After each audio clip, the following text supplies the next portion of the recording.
Welcome back to Ena's kitchen and beyond. ഇന്ന് ഞാൻ ഉണ്ടാക്കാൻ പോകുന്നത് ഒരു വെറൈറ്റി ഡിഷ് തന്നെയാണ് കേട്ടോ. എന്താണെന്നോ? മീൻമുട്ട തോരൻ.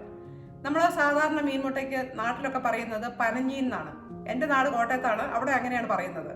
അപ്പോൾ നാട്ടിലാണെങ്കിൽ നമുക്ക് ഫ്രഷ് ആയിട്ടുള്ള മീനൊക്കെ കിട്ടും. അതിൻ്റെ മുട്ടയെടുത്ത് ഉണ്ടാക്കുമ്പോൾ നല്ല ടേസ്റ്റ് തന്നെയാണ്. എനിക്ക് ഏറ്റവും ഇഷ്ടം നാട്ടിൽ കാരിമീനുണ്ടല്ലോ, അതിൻ്റെ മുട്ടയെടുത്ത് പൊരിക്കുന്നതാണ് ഏറ്റവും ഇഷ്ടം. നല്ല ടേസ്റ്റ് തന്നെയാണ് അതിന്. അപ്പോൾ ഇവിടെ കടയിൽ ചെന്ന് കഴിഞ്ഞപ്പോഴത്തേനും സാൽമണിൻ്റെ മുട്ട ഇരിക്കുന്നത് കണ്ടു. ഇതിനു മുമ്പ് ഞാനത് വാങ്ങിച്ചിട്ടുണ്ട്. അത് ഉണ്ടാക്കുമ്പോൾ നല്ല ടേസ്റ്റ് തന്നെയാണ്. അപ്പോൾ പലർക്കും ഇത് അറിയത്തില്ലായിരിക്കും എങ്ങനെയാണ് ഉണ്ടാക്കുന്നതെന്ന്. പിന്നെ അത് ഉണ്ടാക്കി കഴിഞ്ഞാൽ ചൂടോടുകൂടി തന്നെ കഴിക്കണം കേട്ടോ. തണുത്ത് കഴിഞ്ഞാൽ അത്രയ്ക്ക് ടേസ്റ്റ് വരത്തില്ല. അതുകൊണ്ട് ഇത് ഉണ്ടാക്കി ഉടനെ തന്നെ നിങ്ങൾ കഴിക്കണം കേട്ടോ. നമുക്ക് നോക്കിയാലോ എങ്ങനെയാണ് മീൻമുട്ട തോരൻ ഉണ്ടാക്കുന്നതെന്ന്. ഇതാണ് കേട്ടോ മീൻമുട്ട. ഇതിന് പറയുന്നത് ഫിഷ് റോ എന്നാണ്. അപ്പോൾ ഇതിങ്ങനെ കണ്ടെയ്നറിനകത്ത് നമുക്ക് വാങ്ങിക്കാൻ കിട്ടും. ഇത് ഒരു ചെറിയ കണ്ടെയ്നറിനകത്താണ് നമ്മൾ വാങ്ങിച്ചിരിക്കുന്നത്. ഇത് നമ്മൾ അതെല്ലാം കഴുകി വൃത്തിയാക്കിയതിന് ശേഷം നമ്മൾ വെച്ചിരിക്കുന്നതാണ്.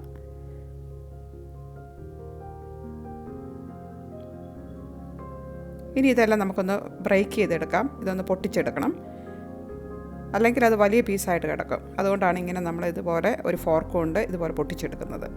അപ്പോൾ ഇതെല്ലാം നമ്മൾ ബ്രേക്ക് ചെയ്തിട്ടുണ്ട്. ഇനി ഇതിനകത്ത് നമുക്ക് കുറച്ച് പൊടികളൊക്കെ ഒന്ന് ഇട്ട് കൊടുക്കാം. ഞാൻ ആദ്യം ചേർക്കുന്നത് കുറച്ച് മുളക് പൊടിയാണ്. ഇത് 1 ടീസ്പൂൺ മുളക് പൊടിയാണ് ഞാൻ ചേർക്കുന്നത്. അതിൻ്റെ കൂട്ടത്തിൽ ഇതിനാവശ്യമായിട്ടുള്ള ഉപ്പോടെ ചേർക്കാം. ഇത് ഏകദേശം ഒരു 1/4 ടീസ്പൂണോളം ഉപ്പാണ് ഇട്ടിരിക്കുന്നത്. പിന്നെ 1 ടീസ്പൂൺ കുരുമുളക് പൊടി കൂടി ഇതിനകത്തേക്ക് ഇട്ട് കൊടുക്കാം. അതോടെ ഇട്ടതിന് ശേഷം നമുക്ക് നന്നായിട്ടൊന്ന് മിക്സ് ചെയ്തെടുക്കാം. അപ്പോൾ ഇത്രയും പൊടി ഇട്ടാൽ മതി, ഇതിനകത്ത് വേറെ പൊടിയൊന്നും ഇടേണ്ട ആവശ്യമില്ല. ഇനി ഇത് നമുക്ക് ഒത്തിരി സമയമൊന്നും മാരിനേറ്റ് ചെയ്ത് വെക്കണ്ട കേട്ടോ. പെട്ടെന്ന് തന്നെ നമുക്കിത് തയ്യാറാക്കാം. ഒരു പാൻ ചൂടായിട്ടുണ്ട്. അതിനകത്തേക്ക് 1 ടേബിൾ സ്പൂൺ വെളിച്ചെണ്ണ ഒഴിച്ചു കൊടുത്തിട്ടുണ്ട്. അതൊന്ന് ഉരുകി വരുമ്പോൾ നമുക്ക് കുറച്ച് ചെറിയ ഉള്ളി അരിഞ്ഞത് ഇതിനകത്തേക്ക് ഇട്ട് കൊടുക്കാം. നമുക്കെല്ലാവർക്കും അറിയാം അല്ലേ, ചെറിയ ഉള്ളിക്ക് ഒരു പ്രത്യേക ടേസ്റ്റ് തന്നെയാണ്. അപ്പോൾ അതിൻ്റെ കൂട്ടത്തിൽ ഞാനൊരു ചെറിയ സവോളയുടെ പകുതി കൂടി ആഡ് ചെയ്തിട്ടുണ്ട്. ഇനി നമ്മൾ ആഡ് ചെയ്യുന്നത് കുറച്ച് ഇഞ്ചി ചതച്ചതാണ്. ഇതൊരു ഏകദേശം ചെറിയൊരു കഷ്ണമാണ്. പിന്നെ കുറച്ച് വെളുത്തുള്ളി ചതച്ചോടി വേണം. ഇത് 1 ടീസ്പൂണോളം ഉണ്ട്. പിന്നെ ഞാനൊരു 3 പച്ചമുളക് കൂടി ഇതിനകത്തേക്ക് ആഡ് ചെയ്യുന്നുണ്ട്.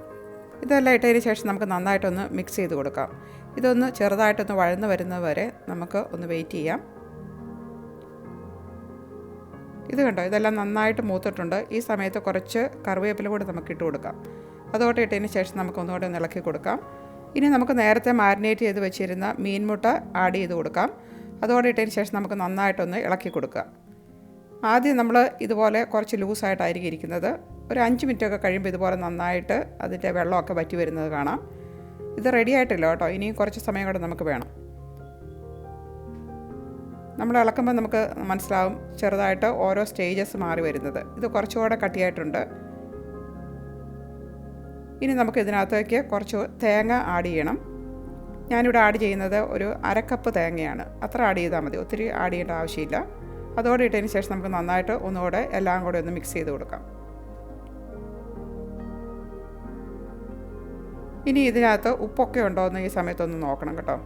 ഉപ്പ് കുറവാണെങ്കിൽ കുറച്ച് ഉപ്പ് നമുക്ക് ഈ സമയത്ത് ആഡ് ചെയ്ത് കൊടുക്കാം. അതോടെ ഇട്ടതിന് ശേഷം നന്നായിട്ട് ഒന്നുകൂടെ ഒന്ന് മിക്സ് ചെയ്തെടുക്കുക. അപ്പോൾ ഇത് ഒരുവിധം നന്നായിട്ട് ഡ്രൈ ആയിട്ടുണ്ട്. ഇത് കണ്ടോ, ഏകദേശം നന്നായിട്ടൊന്ന് ആയിട്ടുണ്ട്. ഇനി നമുക്ക് ഒരു ലാസ്റ്റ് കുറച്ച് ക്രഷ്ഡ് പെപ്പറും പിന്നെ കുറച്ച് കുരുമുളക് പൊടി കൂടി ആഡ് ചെയ്യണം. അപ്പോൾ ക്രഷ് പെപ്പർ ആഡ് ചെയ്തിട്ട് ഞാനൊന്നുകൂടെ ഇളക്കി കൊടുത്തിട്ടുണ്ട്. ഇനി നമ്മുടെ കുരുമുളക് പൊടി കൂടി ആഡ് ചെയ്യാം. അതോടെ ആഡ് ചെയ്തിട്ട് ഒന്നുകൂടെ ഒന്ന് മിക്സ് ചെയ്തെടുക്കുക. ഇത്രയേ ഉള്ളൂ. പെട്ടെന്ന് തന്നെ നമ്മുടെ മീൻമുട്ട ഉണ്ടാക്കി കഴിഞ്ഞിട്ടുണ്ട്. ഇത് വളരെ പെട്ടെന്ന് തന്നെ തയ്യാറാക്കാൻ പറ്റുന്നൊരു ഡിഷ് തന്നെയാണ് കേട്ടോ. അതേസമയം നല്ല ടേസ്റ്റിയാണ്. ഇത് നമുക്ക് ചോറിൻ്റെ കൂടെയൊക്കെ കഴിക്കാനായിട്ട് പറ്റിയ ഒരു ഡിഷ് തന്നെയാണ്. നല്ല അടിപൊളി ടേസ്റ്റാണ് കേട്ടോ. അപ്പോൾ നിങ്ങളെല്ലാവരും തന്നെ ഇതൊന്ന് ട്രൈ ചെയ്യേണ്ടത് തന്നെയാണ്. ഇനി നമുക്കിതൊരു സെർവിങ് ഡിഷിനകത്തേക്ക് ട്രാൻസ്ഫർ ചെയ്യാം. ഞാൻ ഇൻട്രൊഡക്ഷനിൽ പറഞ്ഞിരുന്നത് പോലെ തന്നെ ഇത് നല്ല ചൂടോടുകൂടി തന്നെ കഴിക്കേണ്ട ഒരു ഡിഷ് തന്നെയാണ് കേട്ടോ. അപ്പോൾ നിങ്ങളെല്ലാവരും ഒന്ന് ട്രൈ ചെയ്ത് നോക്കണേ. അപ്പോൾ ഒരു പ്രാവശ്യം നിങ്ങൾ ട്രൈ ചെയ്ത് നോക്കുമ്പോൾ നിങ്ങൾ ഓർക്കും, അയ്യോ ഇത് നേരത്തെ ഉണ്ടാക്കേണ്ടതായിരുന്നെന്ന്. എന്തായാലും ഒന്ന് ഉണ്ടാക്കി നോക്കുക കേട്ടോ.